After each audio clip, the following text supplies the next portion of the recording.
Hey, welcome everybody to Pro Mindset Podcast. This is your host, Craig Domann. Today we have Kalen Cotto. Is that right, Kaylin? Mm-hmm. We talked about Cotto, tomato, Cotto, and you are an expert in helping businesses get unstuck. Small businesses, you have a military background, so you work with a lot of military organizations. So I just want Mm-hmm. to welcome you to Pro Mindset today. Thank you. Thank you so much for having me. So we're going to go on a ride today. So if anybody out there is listening and they want to ramp up their business, they want to identify what's holding them back so that they can grow, expand, all those types of things. Kaylin is your person. Kaylin, why don't you share with us your story? Gosh. I mean, if I go back to the beginning, my parents were business owners. So they owned a janitorial services company. So I kind of grew up with my parents in a more, hands-on type of job. So I grew up with my mom and dad working weird hours. She was able to be home with us during the day. And then in the evening, they would go out and clean different office buildings. But I watched them grow it from home cleaning, switching over to office cleaning, and then growing that up in the Providence, Rhode Island area. And so I had seen them, with their struggles and trying to advertise the different things that they were doing. And I actually think that my journey was a little bit accidental. Like I thought I might always own a business of some sort, but I think it became more of like, I need to do this when my military career was pulling me away from my newborn. And then eventually it ended up going through a divorce, and that business kind of kept me going. I feel my journey is a little different. I think I talk about that in the book a lot. Just like you can grow a business even when your life is a little bit chaotic in the background, but you just have to have that mindset that you're not going to quit, because eventually you'll figure it out and you'll do well. Okay, so what are the two or three fundamental principles that you organically learned to help you grow your business and that you utilize to help other people grow their businesses? I try to keep it to just three really simple things, just mindset being one of them. No matter what happens, everything is figure outable. Another thing that I always emphasize is really nailing down basics. So I think a lot of people, you hear always the term like figure out your avatar, figure out your offer, your unique value proposition, all these buzzwords that everybody learns. But actually, how do you do that? And how do you help people figure those things out? And I think sometimes we overcomplicate just really basic ideas when we're trying to grow, because we're looking at everybody else who's doing something similar, and we think we have to have the level that they're at already laid out and things like that. And I feel like people should just start with one thing, serving one group of people with one thing, and then after you kind of get all of that in place, just really figuring out how to navigate and like figuring out how to, I don't know, maybe psychology is not the best word, but navigating the business as you hit pitfalls. Things don't always go right. Sometimes you get hired to do a job that you thought was going to be fairly straightforward. You realize it's not. It's going to be a lot more complicated than you thought it would be. Did you price it correctly? Do you have to have a conversation? Or maybe you just blew a deadline. Those things that just happen in life, how to navigate that. So we broke the book up into those three chunks actually. So mindset first, and then the basics of a business that are kind of the boring basics, but they're mandatory in order to get something going, and then navigating all of that after. Okay, so let's start with mindset. What are the principles of mindset that are the most favorable for someone's future success? I would say resilience would be my top pick. We kind of approached it in a roadblock sort of way. Like, do you have these 6 roadblocks and how can you overcome them? But I think regardless of what the roadblock is mentally, it's almost like we make these almost like, I don't know, like when things get hard, we kind of try to figure out how we can go back to what's comfortable. I kind of contradict myself a lot, because I'll say, it's okay to go back into the workforce. Like if you're struggling and as an entrepreneur, you don't have to feel embarrassed to go back and be a waitress for a season, or go back and get a full-time job for a season. Don't forget that dream that you already started building and going back to that later, because that resilient mindset where maybe I have to shift for a minute, but completely quitting will ensure that you fail. And so I try to tell people it might get hard, it might get a little wonky, but you are in control of how you spend your time. And if you need to get back into a paycheck, that's okay. But just don't drop that thing that you started. You just might need to pivot a little bit.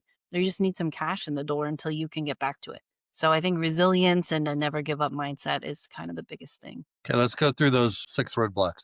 What are the most common roadblocks that people run into as entrepreneurs that everybody that's listening that's an entrepreneur has probably dealt with in some way, shape, or form? Self doubt is the number one, thinking that I've never sold, XYZ product or service before. And so who says that I can do it? Even though you may know from life experience, people have given you feedback that you're really good at helping with taxes or helping with financial planning or whatever your gift is. But you have self doubt over it, thinking that you may not be able to accomplish your dreams because you're limited by that thing in the back of your head says like you're just not qualified, that imposter syndrome. So I put self-doubt there. The second one is overthinking your support system, like thinking that nobody's going to help you. You have no help. There's no family, friends, other people to help you either fund it or grow it, and you can't do it by yourself. It's just going to be too much. Going to be too much work. You've read too many chat GPT prompts and you're starting to overwhelm yourself. The third limitation I have is sort of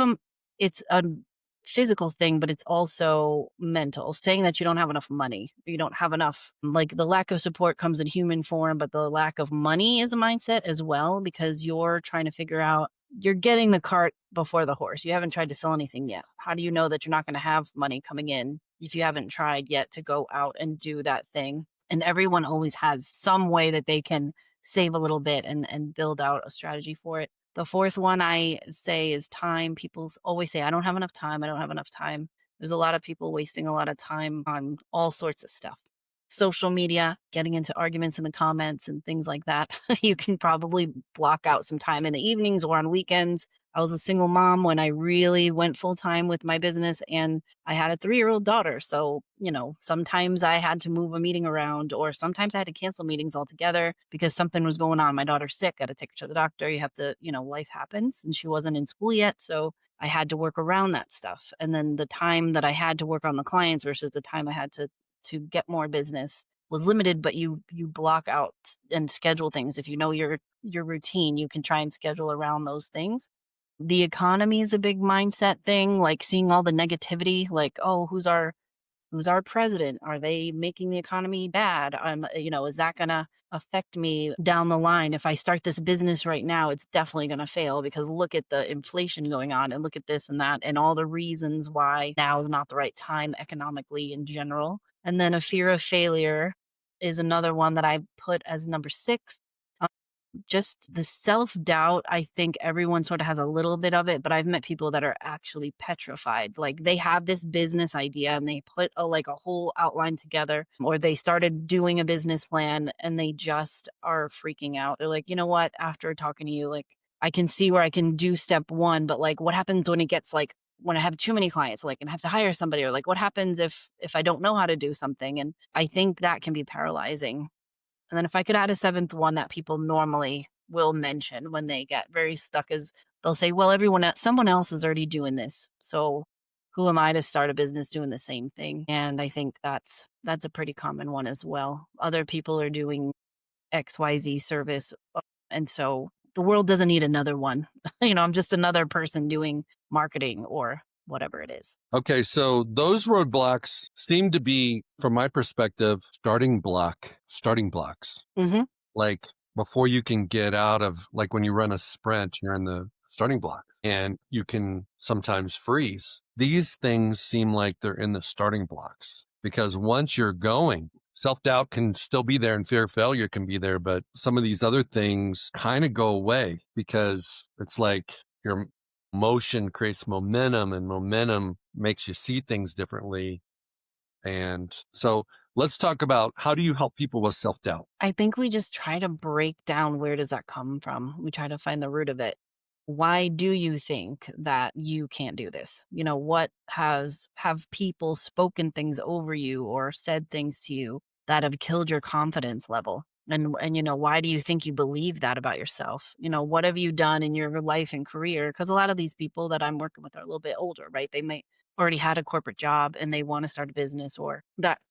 Sorry, I feel like I'm frozen. Am I okay? Good. Just keep going and don't worry about the picture.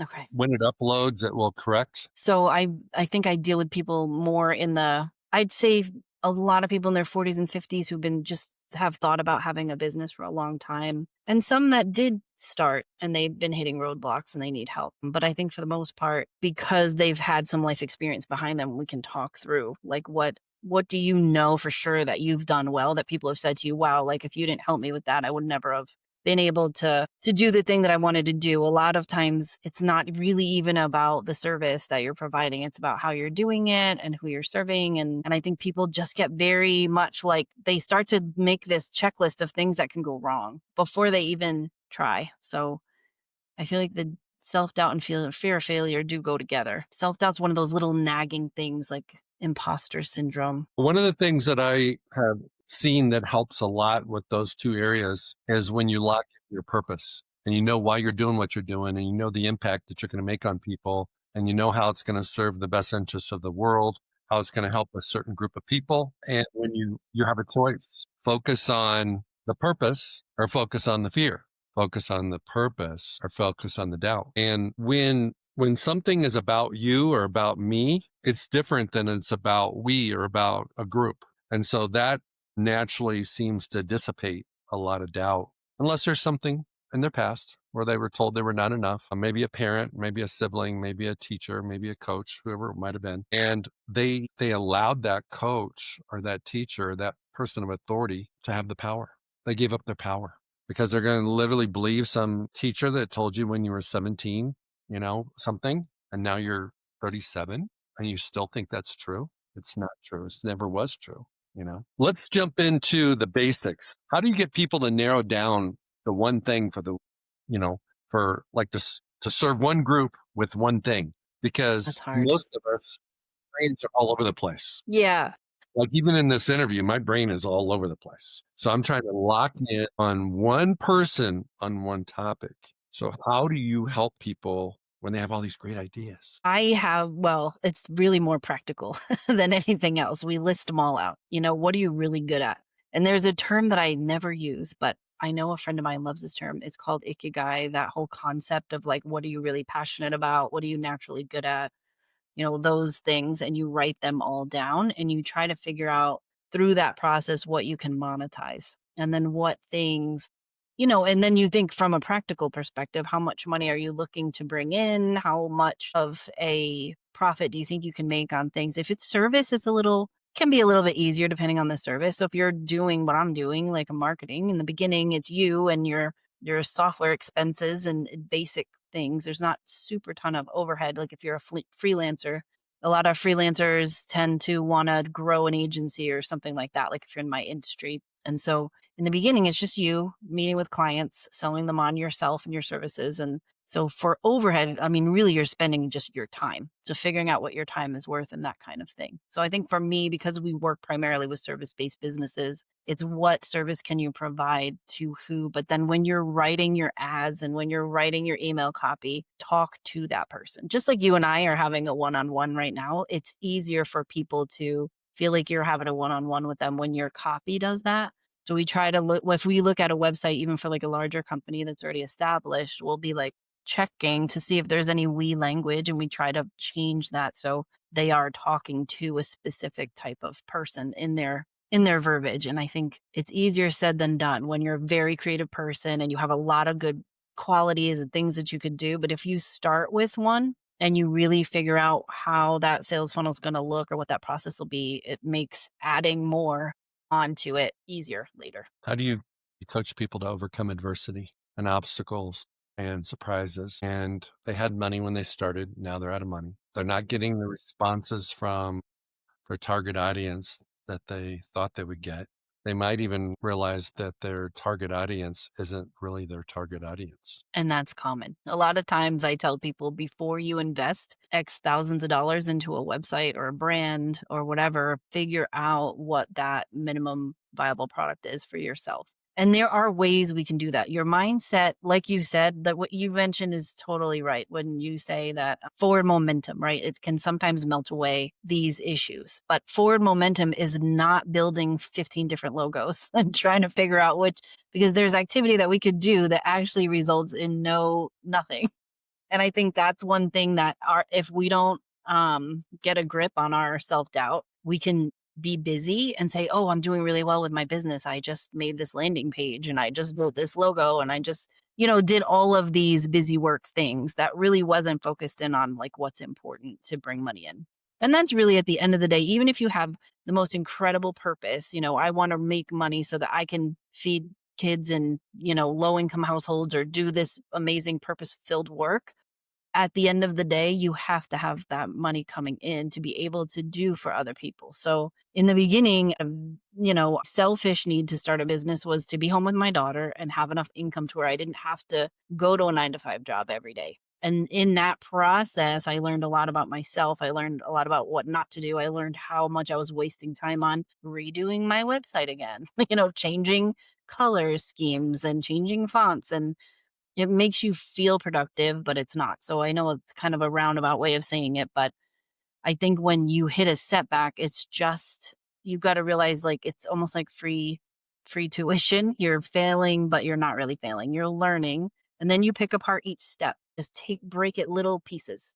Do you think that your ad copy needs to be adjusted? Should we test 5, 6, 7, 8 different iterations of ads? Should we test different imagery or video that's going along with that? Should we figure out what you're like? Maybe you're getting all of these sales calls being booked on your calendar, but then when you get on the phone with someone, for some reason they don't buy. So what's happening on that piece of it? So that's the thing with marketing now. It gets so complicated. People get so overwhelmed because there's AI tools promising you that if you just sign up with that one tool, they're going to solve all your marketing problems and you're going to be a millionaire in 2 weeks. And then you sign up for this thing and you realize it's actually not the case. So I think people just, number one, realize that if you're building something that is going to last a long time, it's going to take a little bit of time. Like getting rich quick is not the way to build a legacy for your family.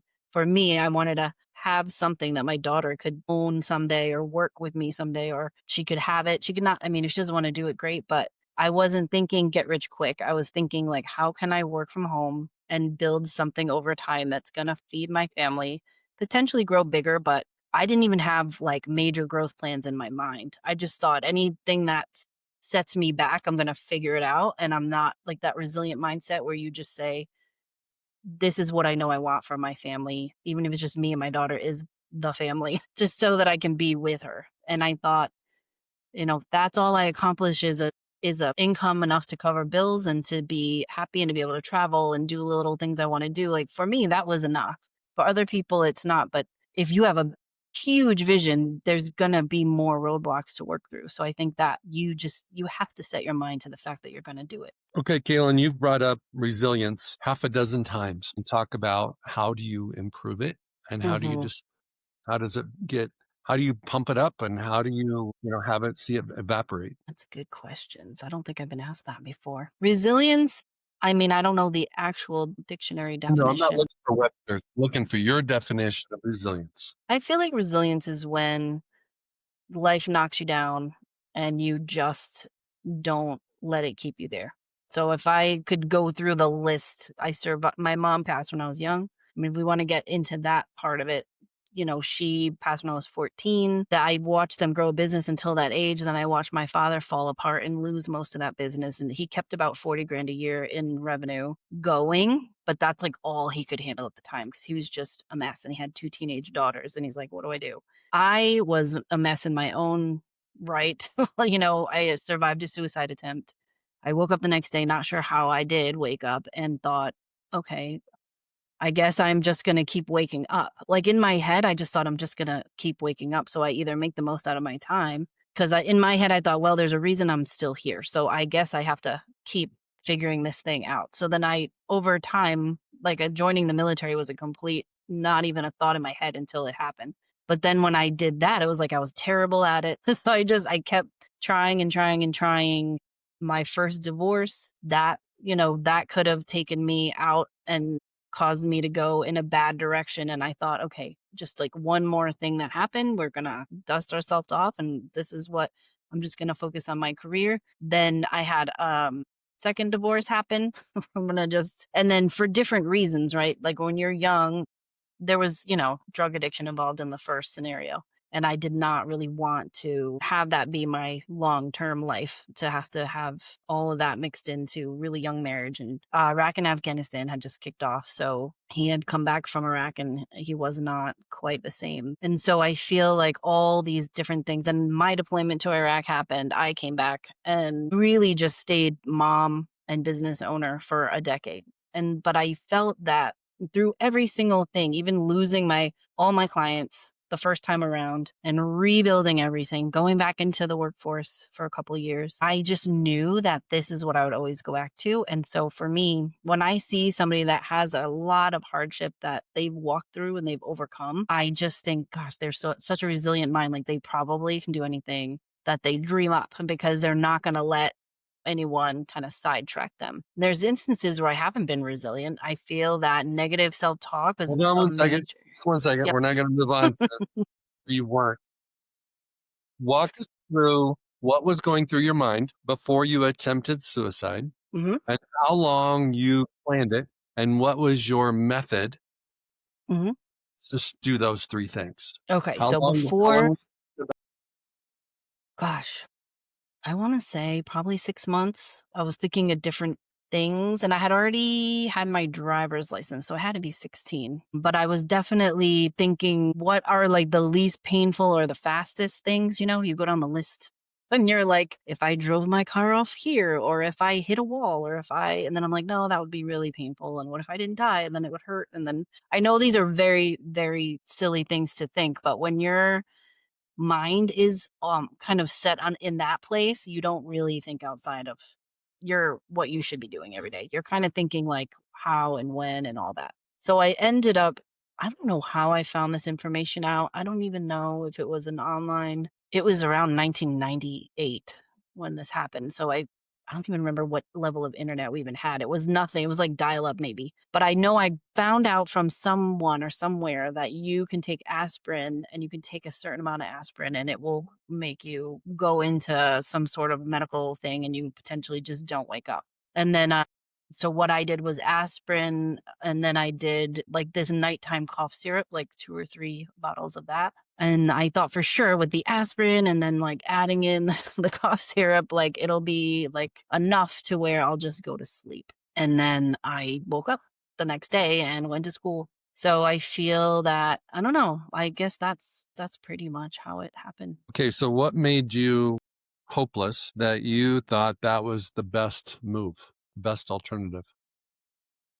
I think that I felt like I could not control my situation. So my mom passed. At the time, my father was not like handling things well. Today, we have an awesome relationship and we've talked about all of this very briefly. I don't think him and I have even had this conversation, to be honest with you, but he definitely is aware of it. But I mean, he was tough too. He would get angry and you could just tell he wished he could just put me and my sister in a box and like move on with a new life because everything that associated with my mom and us was painful. So he was his mouth would just spout off and it would be, you just never knew what was going to come out. And so, he had said a couple of harsh things like, I wish you weren't born, like those level of things to where I thought, well, what if I wasn't here? His life would be easier and I would be with my mother, which is what I thought. Because wherever she is, well, and I wasn't a Christian at the time, I am now, but back then I thought wherever she went to, I'll just go where she is, in my little 16-year-old brain. And I won't bother my dad and I'll be fine. Like it'll be fine. And just not really understanding the ramifications of all of it. And then prior to me doing that, also what happened about a year after my mom passed away is like the one best friend that I had in high school, he ended up getting hit by a drunk driver and he died. It was like every time I kind of connected with people on like a deeper level, they would pass away or something weird happened. Not everyone, obviously, but my track coach committed suicide around the time that I was thinking about it. And his method was to take something and then he went in the swimming pool and he drowned. So he like took medication, passed out, and just had himself in the pool so he would drown. And unfortunately, his teenage daughters had found him that way. So and they lived right on my street as well. So I don't know I don't even know how they are now, but as soon as I could, I moved away from that town and all the stuff that was going on. But I knew that once I had woken up the next day, I knew like I would never try that again, you know? I felt like I tried it. It didn't work. I'm going to move forward. Okay, so how old's your daughter now? She's 15. So what have you done, if anything, to make sure that she doesn't feel like you felt, so she didn't have the thoughts that you had, so Hmm. she or her friends don't contemplate doing what you tried? Yeah, her situation is probably similar in the way that her dad hasn't really been around too much, but like my biggest thing was always letting her know how much we value her, and how much we like love her. And I have got remarried 2 years ago, and she grew up just with me for the majority of the time. And she would have visits with her dad, and he'd come visit every once in a while, or she would fly out there to visit with him. And I think that's been the biggest challenge, is making sure she knows that she's wanted, and making sure she knows that she has a huge life ahead of her. She can pick anything she can do or that she wants to be, and keeping her busy. Like, she really wants to go into film and wants to go to film school and learn how to, do any kind of video. It doesn't matter what it is, but she's into production right now. So we have her doing production at church, and she found one of the guys at our church owns his own professional film company. So she may intern there. Like, just keeping her, like, it's rare to know what you want to do when you're that young. I didn't. And so she just loves it and really wants to pursue it now. And so she signed up for it in high school. They have a tech class. So really, that purpose thing that you mentioned, I didn't have that in high school at all. I had no purpose. I just thought, we live, we do work, and then we die, and like, what's the point? And now I definitely feel the opposite way, but I think for her, she kind of knows that she wants to tell people stories using video, and she thinks it's the coolest thing. So I think that's the difference. She has real interest, and I've exposed her to quite a few different people just through marketing. She's met a lot of my clients. They know her, and she's been to our meetings when I didn't have a sitter. All my clients from California have met her because she's been to a meeting or two. And so I think she's been able to see kind of people building their own dreams from scratch. And I think she thinks that's pretty fun. So here's my challenge to you, Hmm. is to be 100% sure that your daughter knows how you really feel, so Hmm. that she never goes to where you went. And with the resilience thing, circling back to that, it's, we need to figure out how to help people develop it, grow it, expand it. We all need it, because we all deal with obstacles and adversity. We all get kicked in the pants and, knocked down, so to speak. So, like with your clients, I think one of the best things you could do is, find out what's got them down, knocked down now, because something's knocking us down at all times, Yes, that's true. right? It's like you get, let's just take health, relationships, finances, career. Take, like, 6 or 7 big time items. One of them's struggling. There isn't Usually, yeah. planet that's got it all figured out all the time. So you might need resilience in your finances this year, but next year you might need it in your health. You might need it in your relationships, because during your financial crisis and your health crisis, you neglected your relationships. So now your relationships are on the ropes. But it's like that concept of showing and teaching people how to be resilient, especially your daughter and my kids, Hmm. because social media tells you that everything's great all the time, and Yeah. you have a bad day, Or if because you do want to go down, yeah. nobody's having a bad day. Everybody's having a day. The day, great day for everybody. Baby, oh, they got engaged. Oh, they got married. Oh, they went on this, just like super freaky, like, vacation. They've just Yeah. bought a brand new car. I could go on and on and on. It's like Yep. everybody, we should change it from social media to everybody's having a great day. That's true. Every day. Every day. And if you're not having a great That's day, you true. can use a filter and make Right? sure everybody has a great day. Filters work. I haven't used one, but hey, I hear they do. I don't use So them either.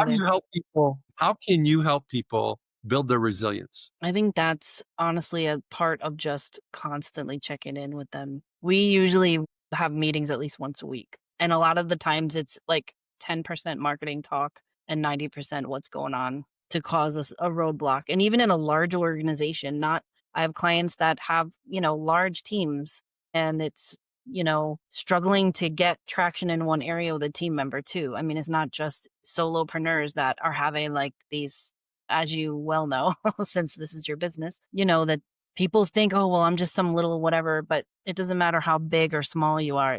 We're human beings, so we're struggling with similar issues. And I feel like just I've so many pep talks, just talking through like, well, where do you think the conversation went sideways, and how do you think we could talk through that differently, or what do you think is it salvageable? And getting them off that negative mindset, of I messed up, I shouldn't have done this, I shouldn't have done that. I'm like, no, I'm like, it's a learning process. Like, just wipe that out of your head. You have another day to figure it out.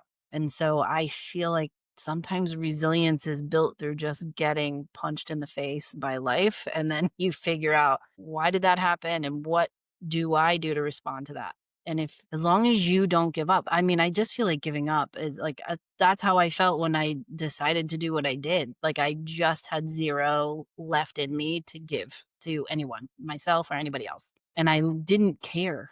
To be honest, when you get to that level, you just don't care. It's actually a very self-centered mindset, because you are very selfishly deciding something that, yes, it's your life to do with what you wish. That's how I thought back then. But the ripple effect of not just when you fail, but when you succeed, like, you have the ability to put out really positive things in the world. And at that time, I just didn't see that. And I think when people just underestimate themselves, that resilience, it comes from failing and fixing it and standing back up again and keeping going. I don't know there's a way around it. There's no shortcut, I don't think. I haven't found one to becoming resilient. It's just slugging through things and not letting them keep you down. Well, my definition of resilience, just based on the last 10 minutes, because my brain was going to, what is my definition? And I've been really creating it as we've had this discussion. But it's really the idea that there's hope and there's optimism. There's hope for a better way, a better day. It's like it's just that vibe of I can see a way to where I want to go. I see a pathway to where I want to go. It just wasn't the way I took. And the avenue that I chose, I ran into a dead end, got my head beaten in or whatever it is. I lost money. It didn't land with my potential quote unquote ideal clients. But now, because of that, you have more acuity, you have better vision, you can see it more clearly, maybe what you should have did or could have did that you didn't do. But it has to be grounded in hope. It has to be grounded in, like, because what do people do that are hopeless? They quit. What did you say you have to do? Never give up, never quit. So those things are all married. They're all connected. And it's that concept of, like, even for your 15-year-old daughter, let's say she does an internship in film production and it's not what she thought. How does she respond to that? Does she quit and say, "Oh, I'm going to go be a doctor or something else"? No. You really, if that's what you're passionate about, maybe there's a different way. Maybe there's a different company, that specializes in a different part of that industry, because that industry is so broad, It you know? is. Yep. So your thoughts on that? No, I agree. And I do think that I think it's different for everybody, because we all make different decisions. We all have different set of circumstances. But some of the most amazing people I've met, who have just, you would view them from the outside looking at it, just so successful and having it all together and seeming like, wow, everything comes so easy to them. If you really hear their backstory, it's not really ever. It was never a straight line. They have a lot of depth, and you've probably met hundreds of people like that over your years working with different level of successful people. They don't you can't assume, but something in them caused them to continue to move forward and do the things that they set out to do. Well, some download that I just got was the concept of focusing on the process more than the results. And when Mhm. you're resilient, you're doubling down on your process, True. right? And Yep. can't guarantee results, but you No. can guarantee that if you work the process, you're going to get momentum. You're going to move in the right direction. You're going to start Mhm. rebounding. You're going to start getting some little wins. And so maybe, and process always starts with your morning routine. Every single person's morning process starts with their morning routine. Like this morning, I was busy. I didn't get to do my morning routine. And so I'm trying to figure out when I'm going to fit it in today, because I want to get it done today. But it's on those days when when I invest in myself and I work my process in the sense of my morning routine, everything else So one of the things that you could do with your 15-year-old daughter is not tell her how to do a morning routine, not tell her how to have a process. Make sure that you elevate yours, because when she sees you, then you have the credibility to tell her. Or she may just start doing it on her own because she sees that, hey, mom's doing X, whatever X is.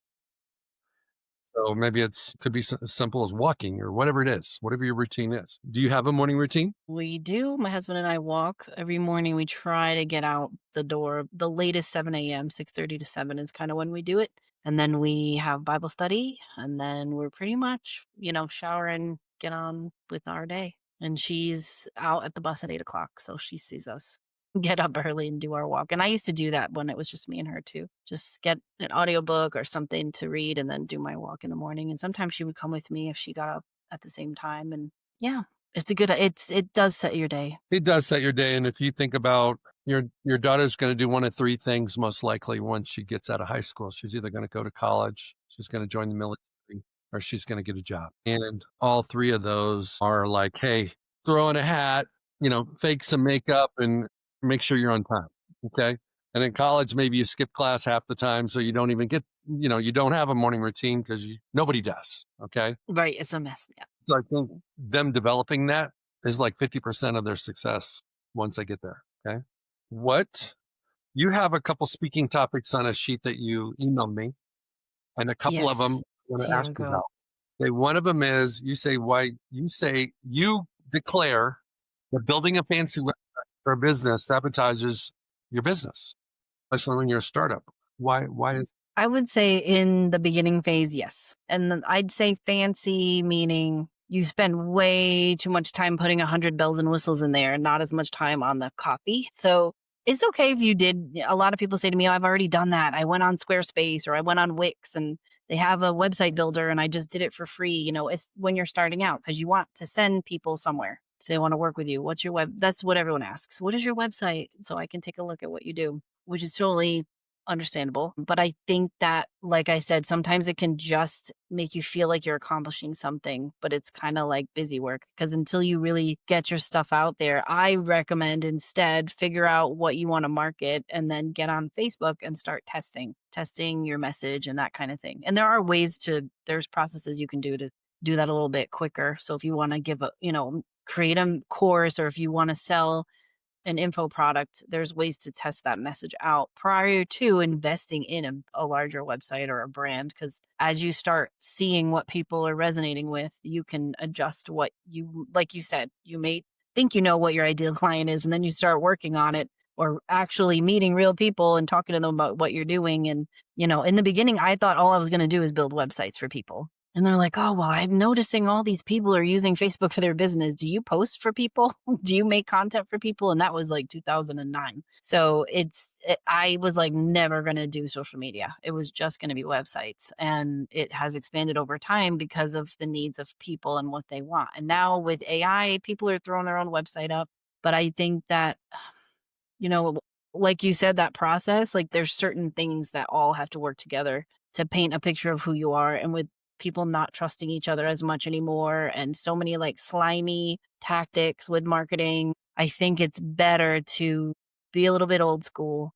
Don't use the filters.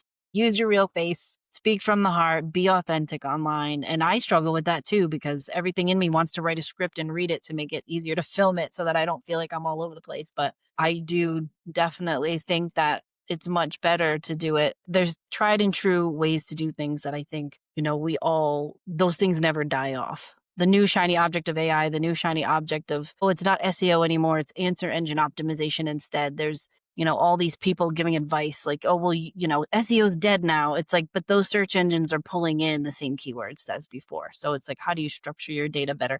I'm sure there's ways to improve no matter what you're doing. But at the same time, if your message is off and people don't understand why they need to hire you or what you do for them, that broken thing is not going to change unless you focus on those. And I think that's where marketing testing and all that stuff comes into play. okay? I just had this great idea, and I want to test it on Facebook, but Mhm. I need to read the book, Facebook for Dummies. So walk me through what that would look like with my idea.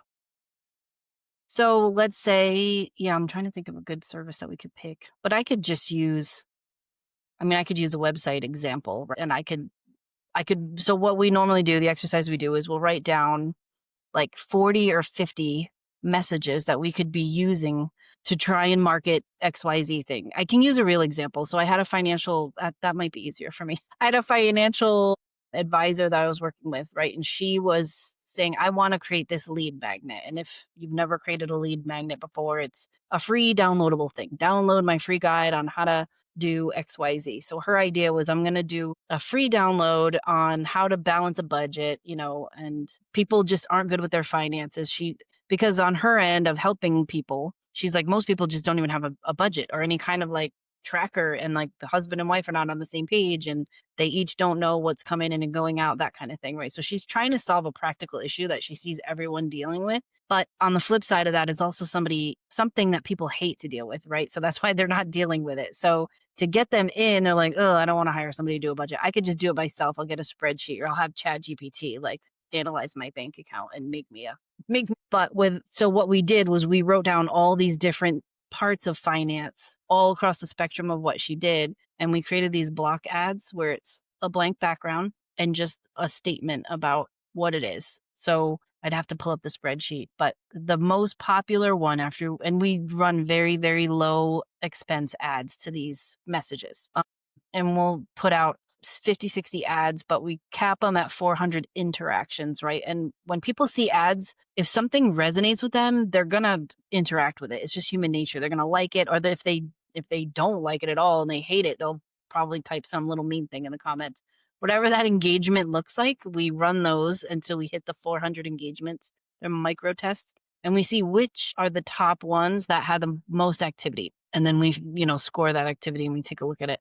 But what she had found is like the top 5 messages that we wrote that won that ad set was everybody wanted information on how to make up for lost time when you never invested your money in your 20s. Now you're in your 40s and you are like, I have nothing invested. I don't have mutual funds. I don't have anything. Like, how do I invest now? And what do I do? What's the smartest way? And so she was actually surprised that that was the top ones. And then she redid her entire strategy to focus on starting that conversation with people based on the 7 ways you can catch up if you never invested your money young. And so that was the hook that got everybody excited. And so we took those and we built out the free download, and that kind of got her funnel started to where she could book clients. That's real stuff right there. Okay. All right, Kaylin. If I talk to one of your clients, one of your favorite clients, what would their review of you be? I just had one for me. The biggest consistent positive feedback I get is that we're highly responsive. And if they can't figure something out, they just punt stuff to me. And sometimes now they just punt stuff over to me without figuring it out. They're just like, hey, we want to do this. We don't even know how, and we're not even going to guess how. Here's like all the information you need to figure it out for us. And then we work with them to figure it out. And a lot of times they just say, you are so much an integration into our team that it feels like you are a part of our full-time staff. And I feel like for most of the people that I work with, we become really part of their full-time staff. Some of them have me on their website as a fractional person or a part-time person on their website just because they go to me so often. And then we have like a back end team because I restructured everything. So we don't have a huge team in the US. It's me and a project manager. And then we have a group of people that are tasked out to get graphic design work done, web development done, that kind of thing. And so If someone out there is listening and they're intrigued, where can they find you? the easiest way is kmc.digital. It's the whole URL, www.kmc.digital. And there is a form on there that they can fill in and grab time on my calendar. Well, I want to thank you for being on Pro Mindset today. I want to thank you for sharing the info about the 6 roadblocks, actually 7 roadblocks you talked about. Wow. We had a nice little conversation about resiliency.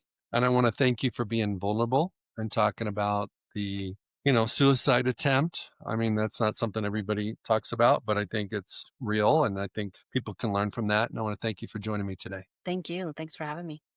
Hey, it's Craig Domann, the host of Pro Mindset Podcast. I want to thank you for listening or watching today's show. And you can catch us every week on the normal social media platforms like YouTube, Facebook, Instagram, and all the listening podcast platforms. I hope you enjoyed today's show. And more importantly, I hope you gained a pro mindset insight. Please be sure to rate and review Pro Mindset Podcast. And I look forward to catching up with you on our next show.